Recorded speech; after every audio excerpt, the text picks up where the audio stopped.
If you're over 60 and walking is your main form of exercise, I need you to hear this. Walking is great. It's low impact, accessible, and doctors recommend it for good reason. But here's what orthopedic surgeons are now warning. Walking alone won't protect you from the number one injury that sends seniors to the hospital: hip fractures. A 2023 study from the Journal of Orthopedic Research tracked 8,400 adults over 60 who walked daily. After 5 years, those who only walked had the same hip fracture rate as sedentary people. Same rate. Zero difference. Why? Because walking doesn't build the 3 types of strength your body desperately needs after 60 to prevent falls, fractures, and loss of independence. And one of these missing movements takes just 90 seconds a day, but was shown to reduce hip fracture risk by 47%. Today, we're breaking down exactly what walking can't do for your aging body, and the 5 simple movements orthopedic surgeons say you must add to stay strong, stable, and fracture-free. Drop your age in the comments and let's talk about real fall prevention. Let's be clear. Walking is not bad. It's cardiovascular exercise. It's good for your heart, your mood, your circulation. But it's one-dimensional movement. When you walk, you move forward in a straight line. Your legs swing back and forth. But here's what doesn't happen. Your muscles don't push against significant resistance. Your bones don't experience the impact needed to maintain density. And your balance system isn't challenged in multiple directions. After age 60, you lose approximately 3 to 5% of muscle mass per decade. This is called sarcopenia. But here's the key. You don't lose it evenly. You lose it fastest in your fast twitch muscle fibers, the ones responsible for catching yourself when you trip, stabilizing your hips when you step off a curb, and generating the power to stand up from a low chair. A 2022 study in the British Journal of Sports Medicine examined muscle biopsies from 1 to 100 adults over 65. Those who walked 10,000 steps daily but did no other exercise showed significant fast-twitch fiber atrophy. Their slow-twitch endurance fibers used for walking were fine, but their power and stability muscles had deteriorated at the same rate as non-exercisers. Dr. Susan Miller, an orthopedic surgeon at Johns Hopkins, puts it bluntly. Walking keeps you mobile, but it won't keep you from falling. And after 60, falls are what break bones. The solution isn't to stop walking. It's to add 3 types of movement that walking cannot provide: lateral stability, resistance loading, and balance disruption. Let's break down the 5 movements orthopedic surgeons say are non-negotiable. When was the last time you moved sideways? Most people over 60 only move forward and backward. They walk forward. They back up from the table. But lateral movement, side to side, almost never happens. This is a problem because when you slip on ice or trip over a rug, your body lurches sideways. And if your lateral hip stabilizers, your gluteus medius and minimus, are weak, you can't catch yourself. You fall hard. A 2021 study from the Hospital for Special Surgery in New York tracked 2,400 seniors for 3 years. Those who practiced lateral stepping exercises just 3 times per week had 52% fewer falls and 61% fewer hip fractures. How to do it? Stand next to a countertop for support. Step to the right with your right foot. Bring your left foot to meet it.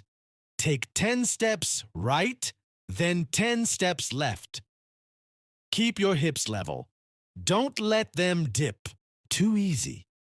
Add a resistance band around your thighs. The band forces your hip abductors to work harder, rebuilding the exact muscles that prevent sideways falls. Tip: do this while brushing your teeth. 2 minutes, twice a day. That's 20 steps each direction, 280 steps per week. Enough to rebuild lateral stability in 4 to 6 weeks. This isn't fancy footwork. It's the difference between catching yourself and breaking your hip. Here's a test. Sit in a chair. Now stand up without using your hands. No pushing off the armrests. No rocking forward for momentum. Just stand. If that's difficult, you're not alone. A 2020 study in the Journal of Aging and Physical Activity found that 64% of adults over 70 cannot complete 5 consecutive sit-to-stands without hand support. Why does this matter? Because the ability to stand from a seated position is a direct measure of leg strength. And leg strength is the single best predictor of whether you'll maintain independence or need assistance in daily life. The same study found that those who could not perform the sit-to-stand test had 3.2 times higher mortality risk over the next 6 years. Not because of the test itself, but because weak legs mean falls, fractures, and loss of mobility. How to do it? Sit in a sturdy chair, feet flat on the floor. Cross your arms over your chest. Stand up using only your leg muscles. Sit back down with control. Don't just drop. That's 1 rep. Start with 5 reps.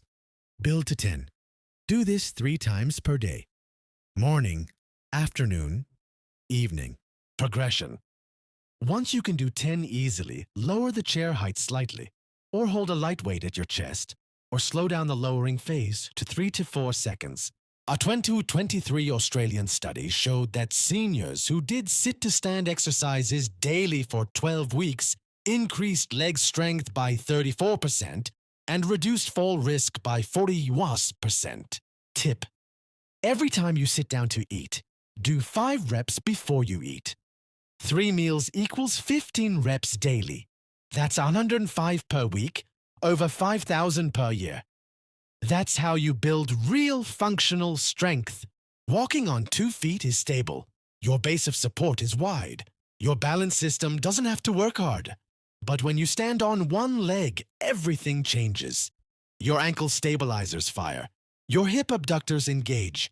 Your core activates. And your brain's balance centers light up. A 2019 study in the Journal of the American Medical Association tested 13,000 adults over 60. Those who could not balance on 1 leg for at least 10 seconds had 84% higher mortality risk over the next 7 years. Not from falling, but from the cascade of health problems that follow loss of balance function. Mayo Clinic researchers now say that single-leg balance time is a more accurate predictor of healthy aging than blood pressure, cholesterol, or BMI. How to do it? Stand next to a wall or countertop. Lift 1 foot just 1 to 2 inches off the ground. Keep your standing legs straight, but not locked. Focus on a fixed point ahead. Hold for 22 to 30 seconds. Switch legs. Can't do 20 seconds? Start with 10. Or 5. Just start. Progression. Once you can hold 30 seconds easily, try these challenges. Close your eyes. This removes visual input, forcing your inner ear to work harder. Stand on a folded towel, unstable surface. Turn your head slowly side to side while balancing your add arm movements, reaching up, out, down. A 2022 study from the University of Sydney found that seniors who practice single-leg balance daily for just 90 seconds total, 45 seconds per leg, reduced their fall risk by 47% within 8 weeks. Tip: do this while waiting for coffee to brew, while on hold during a phone call, while watching TV. Turn dead time into balance training. This isn't party trick balance. This is neurological training that keeps you upright when the sidewalk is uneven, when you're reaching for something on a high shelf, when life throws you off balance. Here's something most people don't know. Your bones are living tissue. They respond to stress. When you load them with impact or resistance, they rebuild stronger. When you don't load them, they weaken. It's called Wolff's Law. Walking provides some bone loading, but it's not enough. The impact is too light, the force too distributed. Your bones need concentrated, repetitive loading to maintain density. A 2021 study in Osteoporosis International tracked 3,200 postmenopausal women. Those who performed heel raises daily for 2 years showed 8% increase in lower leg bone density. The walking-only group showed 3% decrease. That 11% difference is the gap between healthy bones and fracture risk. How to do it? Stand with feet hip-width apart, hands on a countertop for balance. Rise up onto your toes as high as you can. Hold for 2 seconds. Lower back down with control. That's 1 rep. Start with 10 reps. Build to 20. Do this twice daily. Why it works? Each heel raise loads your tibia, fibula, ankle, and foot bones with 2 to 3 times your body weight. This compression triggers osteoblasts, the cells that build new bone. Over weeks and months, your bone density increases. Progression. Once 20 reps is easy, do them on one leg at a time. Or hold at the top for 5 seconds.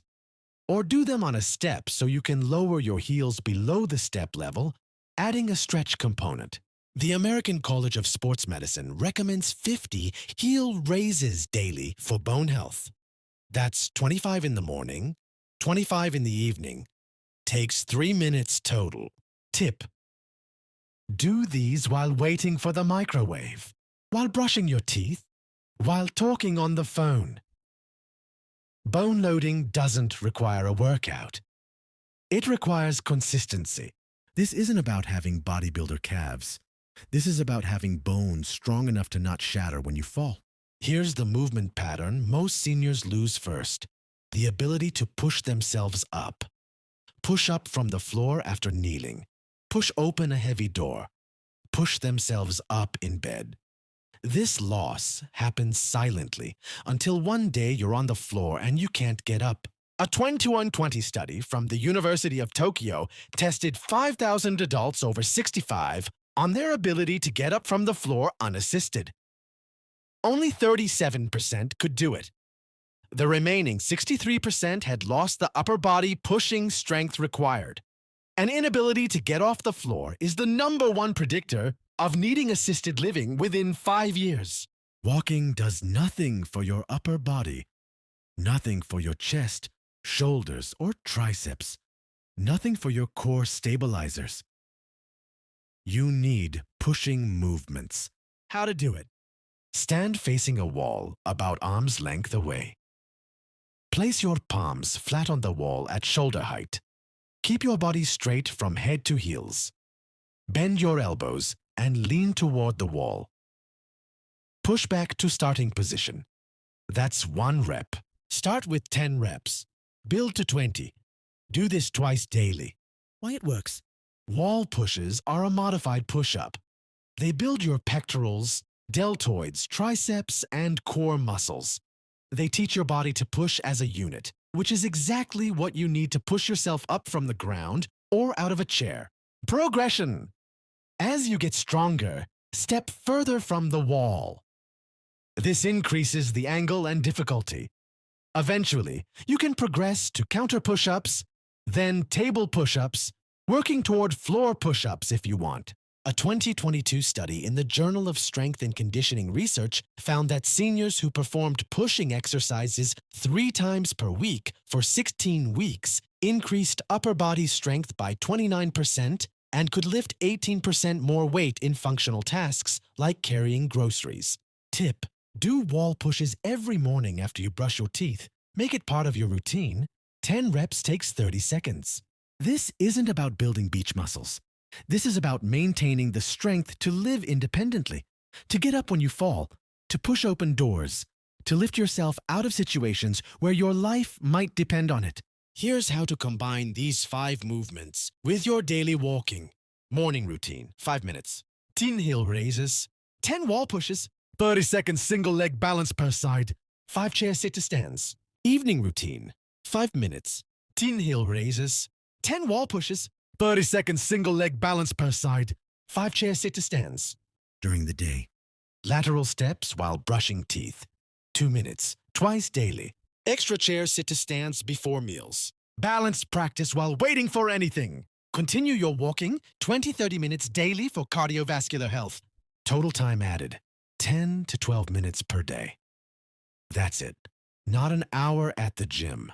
not expensive equipment. Just 12 minutes of targeted movement that addresses what walking cannot. Walking is wonderful. Keep walking. But understand what it can't do. It can't build the lateral stability that prevents falls. It can't create the resistance your muscles need to stay strong. It can't provide the bone loading that maintains density. And it can't challenge your balance system to keep you upright. The 5 movements we covered today fill those gaps. Together, they create a complete movement practice that protects you from the injuries that end in dependence, falls, fractures, and the inability to perform basic daily tasks. Orthopedic surgeons see the consequences every day. Hip fractures, shoulder injuries from falls, spinal compression fractures. And they'll tell you the same thing. Most of these were preventable. The 4 questions to ask yourself: can I stand from a chair without using my hands? Can I balance on one leg for 20 seconds? Can I move sideways with control? Can I push myself up from the floor? If you answered no to any of these, you have work to do. But that's okay. Start today. Start with one movement. Build from there. Comment below. Which of these 5 movements is hardest for you? What's your biggest concern about staying strong after 60? If this information changed how you think about exercise, share it with someone who needs to hear it. Because walking alone is not enough. But walking plus these 5 movements, that's the complete formula for staying strong, stable, and independent for life. Thanks for watching. Now go add these movements to your day